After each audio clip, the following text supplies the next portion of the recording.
ஒரு அண்ணா நான் எப்போ வீடியோ போட்டாலும் என்னோடய கமெண்டில் வந்து கேட்பார், உங்கள் அண்ணன் என்ன கிழிச்சாரு, நீ என்ன வந்து இப்படியெல்லாம் வந்து அவருக்கு வந்து முட்டு கொடுக்குற, அவரை வந்து இப்படி தலைமையில் தூக்கி வச்சு பேசுகிற, உனக்கு அவர் என்ன செஞ்சார், எனக்கு அவர் எதுவுமே செய்ய வேண்டாம், நாட்டு மக்களுக்கு நல்லது செஞ்சாருன்னா போதும்.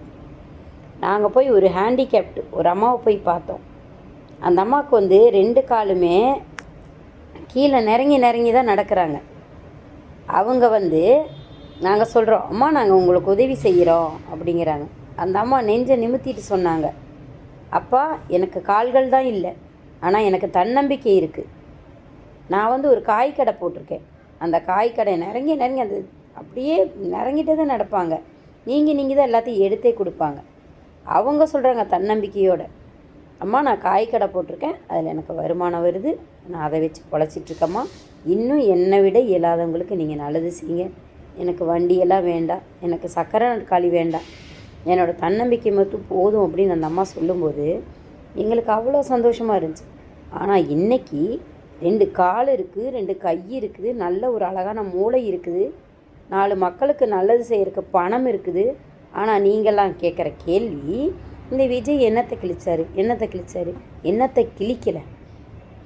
30 வருஷத்துக்கு மேலே ஒரு ஊரில் பஸ்ஸே இல்லாத ஊருக்கு பஸ் விட்ருக்காரு. 15 வருடங்களுக்கு மேலே திறக்காத ஒரு பாலத்தை அங்கே வந்து திறக்கறக்கு ரெடி பண்ணிகிட்ருக்காரு. குழந்தைகளுக்கு சுற்றி வர்றோம் விஜயண்ணா, எங்களுக்கு பஸ்ஸு கொடுங்கண்ணான்னு வந்து பஸ்ஸு விட்டுருக்காரு. ஏழை எளிய குழந்தைகளுக்கு எல்லாம் அவங்களுக்கு விருப்பப்பட்ட உணவுகளை கொடுங்கன்னு சொல்லியிருக்கிறாரு. மதுக்கடைகளை வந்து நிறைய மதுக்கடைகளை மூடி இருக்காரு. ஒரு லைசன்ஸே வாங்க போனாலும் ரூபாய் 5000, 6000, 10,000 கொடுத்து வாங்கிட்டு இருந்தோம். இன்றைக்கி ரூபாய் 2000 கொண்டு போய் நம்ம அங்கே கொடுத்தா போதும். அவங்க வந்து அந்த ஆஃபீஸோட கணக்கை மட்டும்தான் பார்க்குறாங்க. இந்த இடையில வாங்கின லஞ்சங்களையெல்லாம் யாரும் பார்க்கறதில்ல. ஒன்று கவர்மெண்ட் ஆஃபீஸ்லாம் போய் பாருங்கள், நிறைய கோயில்களெல்லாம் போய் பாருங்கள், எத்தனை லஞ்சம் ஒளிஞ்சிருக்கு, அங்கே அதிகமான காசை வசூலிக்கிறாங்களா இல்லையான்னு போய் பாருங்கள்.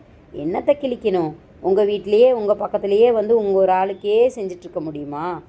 எல்லாத்தையும் பாருங்கள். இப்போ தான் மீடியா இருக்குதுல்ல, இன்ஸ்டா இருக்குது, யூடியூப் இருக்குது, ஃபேஸ்புக் இருக்குது, எல்லாத்துலேயும் போய் பாருங்கள். எங்கள் அண்ணன் என்னத்தை கிழிச்சாரு அப்படிங்கிறது தெரியும்.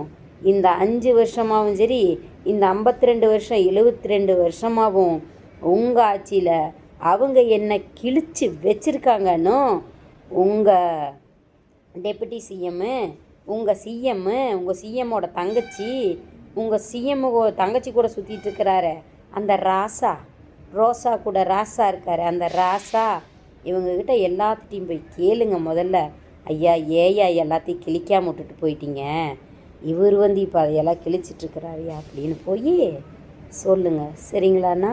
இதுக்கும் கூடி ஒரு கமெண்ட் பண்ணுங்கள் ப்ளீஸ்.